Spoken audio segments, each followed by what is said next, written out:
Welcome to big TV digital exclusive live లో big breaking news చూస్తున్నాము. సంచలనం సృష్టించిన మీర్పేటకు చెందిన మాధవి హత్య కేసులో కీలక విషయాలు బయటకు వచ్చాయి. అయితే విచారణ చేపట్టిన 3వ రోజు కూడా పలు కీలక విషయాలను పోలీసులు వెల్లడించారు. అయితే తన భార్య అయిన మాధవిని గురుమూర్తి హత్య చేసినట్లు పోలీసుల ముందు ఒప్పుకున్నాడు. దీంతో పాటు గురుమూర్తితో పాటు అతని కుటుంబ సభ్యుల హస్తం కూడా ఈ హత్యలో ఉన్నట్టు పోలీసులు భావించారు. అయితే గురుమూర్తితో పాటు మరో 3 పేర్లను కూడా పోలీసులు ఎఫ్ఐఆర్లో చేర్చారు. గురుమూర్తి సోదరి సుజాత, తల్లి సుబ్బలక్ష్మమ్మ, సోదరుడు కిరణ్లను నిందితులుగా చూపారు. అయితే ప్రధాన నిందితుడిపై హత్యకు సంబంధించి సెక్షన్లు నమోదు చేశారు పోలీసులు. ఇక మిగిలిన 3పై కూడా గృహహింస కింద కేసు నమోదు చేశారు. ప్రస్తుతం అయితే ఈ 3 కూడా పరారులో ఉన్నారు. వారి కోసం అయితే పోలీసులు గాలిస్తున్నారు. ఇక ఇదే అంశానికి సంబంధించి మరింత సమాచారం మా ప్రతినిధి సురేష్ లైవ్ లో అందిస్తారు. సురేష్, చెప్పండి. ఇప్పటికే మనం చూస్తున్నాము గురుమూర్తి కేసులో అయితే 3 రోజులుగా విచారణ చేపట్టగా ఎట్టకేలకు తానే హత్య చేసినట్లు కూడా పోలీసుల ముందు ఒప్పుకున్నాడు. వారి కుటుంబ సభ్యుల హస్తం కూడా ఈ కేసులో ఉన్నట్టు కూడా తెలుస్తుంది. డీటెయిల్స్ ఏంటి? మీర్పేట్ హత్య కేసులో మరికొన్ని సంచలన విషయాలు బయటపడుతున్నాయి. ఇటు గురుమూర్తి భార్యను అత్యంత దారుణంగా హత్య చేసి బాడీని మాయం చేయడం జరిగింది. ఆ తర్వాత హత్యకు ముందు మాధవిని గృహహింస చేసినట్టు కూడా మాధవి కుటుంబ సభ్యులు మీర్పేట్ పోలీసులకు ఫిర్యాదులో పేర్కొనడంతో ఆ సెక్షన్లలో ఆ కుటుంబ సభ్యులను కూడా చేర్చడం జరిగింది. హత్య చేసింది గురుమూర్తి కాబట్టి అంతకుముందు మాధవిని అదనపు కట్నం తీసుకురావాలని చెప్పేసి కూడా గురుమూర్తి తల్లి, అతని బిడ్డే, అదేవిధంగా కొడుకు 3 కూడా వేధింపులకు పాల్పడ్డారు. గృహహింసకి పాల్పడ్డట్టుగా పోలీసులు గుర్తించి వారి పేర్లను కూడా ఈ కేసులో చేర్చడం జరిగింది.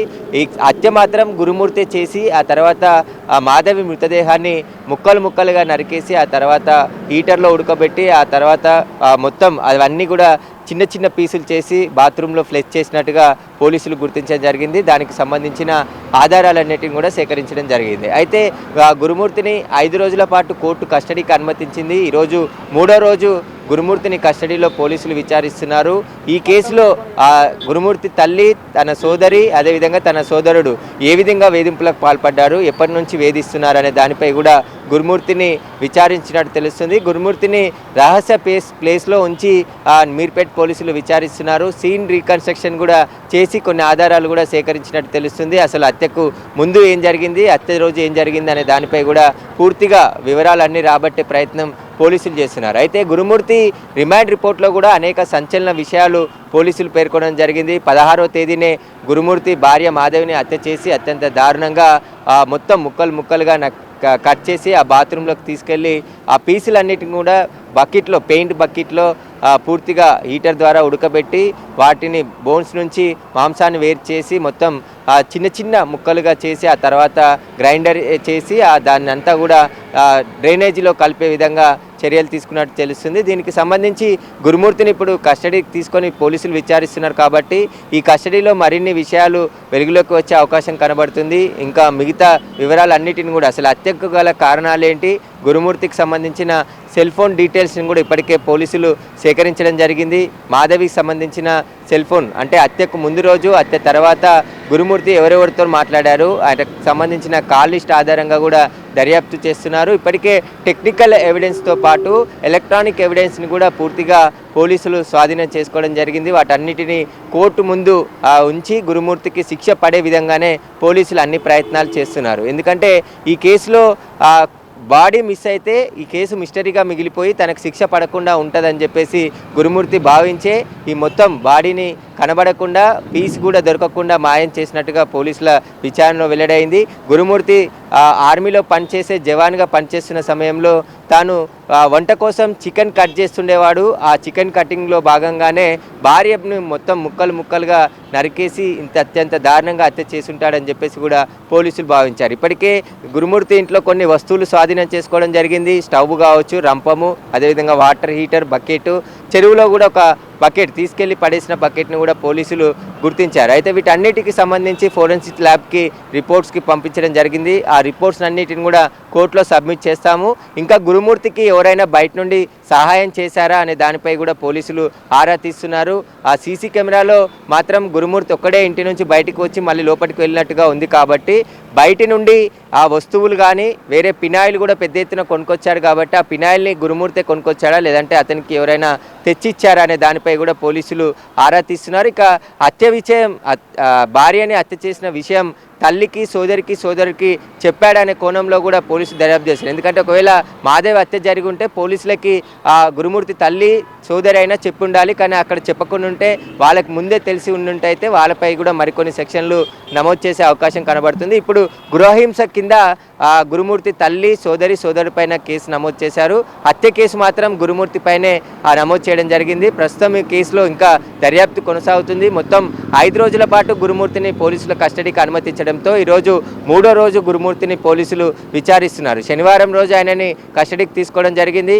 ఆ రహస్య ప్రాంతంలో ఆయనని విచారిస్తున్నారు. ఈ కేసుకు సంబంధించి మరికొన్ని ఆధారాలు సేకరించే పనిలో పోలీసులు ఉన్నారు కాబట్టి ఈ కేసుకు సంబంధించి లోతైన దర్యాప్తు ఒకవైపు కొనసాగుతూనే ఉంది. మీర్పేట్ సిఐ నాగరాజు నేతృత్వంలో ఈ కేసు దర్యాప్తు చేస్తున్నారు. రాచకొండ కమిషనర్ సుధీర్ బాబు మానిటరింగ్ ఎప్పటికప్పుడు చేస్తున్నారు. ఈ కేసులో నిందితుడికి శిక్ష పడే విధంగా అన్ని ఆధారాలను సేకరించి కొత్తగా వచ్చినటువంటి బిఎన్ఎస్ యాక్ట్లో ఎలక్ట్రానిక్ ఎవిడెన్స్ కూడా ఆధారంగా తీసుకొని శిక్షలు ఖరారు చేయొచ్చు అని చెప్పేసి ఉండడంతోనే ఎలక్ట్రానిక్ ఎవిడెన్స్ పైనే పోలీసులు దృష్టి సారించారు. ఇప్పటికే సీసీటీవీ ఫుటేజ్తో పాటు cell phone signals, cell phone CDRని కూడా స్వాధీనం తీసుకున్నారు. కాబట్టి మొత్తం ఈ ఆధారాలన్నిటిని కూడా కోర్టులో ఛార్జ్షీట్ రూపంలో సబ్మిట్ చేసి గురుమూర్తికి శిక్ష పడే విధంగా పోలీసులు అన్ని ప్రయత్నాలు చేస్తున్నారు.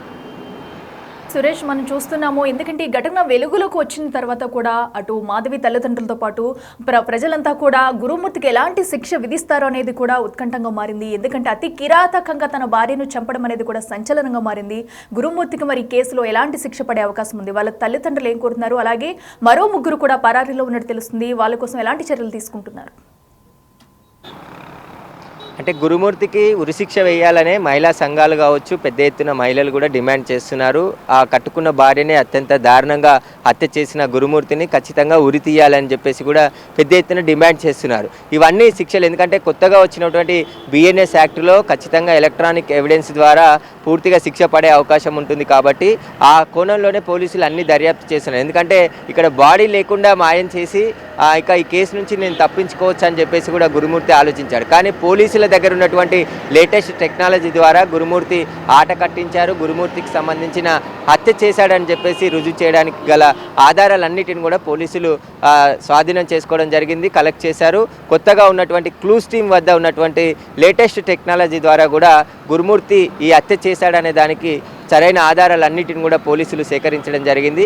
వాటి రిపోర్ట్ ఆధారంగానే గురుమూర్తి ఖచ్చితంగా కోర్టులో శిక్ష పడే అవకాశం ఉంది. లైఫ్ పడుతుంది, లేదంటే ఉరిశిక్ష కూడా పడే అవకాశం ఉందని చెప్పేసి కూడా న్యాయ నిపుణులు చెప్తున్నారు. కానీ మహిళా సంఘాలు డిమాండ్ చేస్తున్నాయి, ఖచ్చితంగా గురుమూర్తికి ఉరిశిక్ష వేయాలని చెప్పేసి మాధవి కుటుంబ సభ్యులు కూడా అదే కోరుకుంటున్నారు. ఎందుకంటే తమ బిడ్డని అత్యంత దారుణంగా హత్య చేసి చివరి చూపు కూడా చూడకుండా చేశాడు, ఇతనికి కఠినంగా శిక్షించాలి, ఉరిశిక్ష వేయాలని చెప్పేసి కూడా వారు కూడా డిమాండ్ చేస్తున్నారు. ఎందుకంటే పుట్టింటికి వెళ్తానని చెప్పి గొడవ పడిన భార్యని అత్యంత దారుణంగా హత్య చేసి ఆ తర్వాత బాడీనే కనబడకుండా మాయం చేసిన గురుమూర్తిని ఉరి తీయాలని చెప్పేసి కూడా పెద్ద ఎత్తున డిమాండ్ చేస్తున్నారు.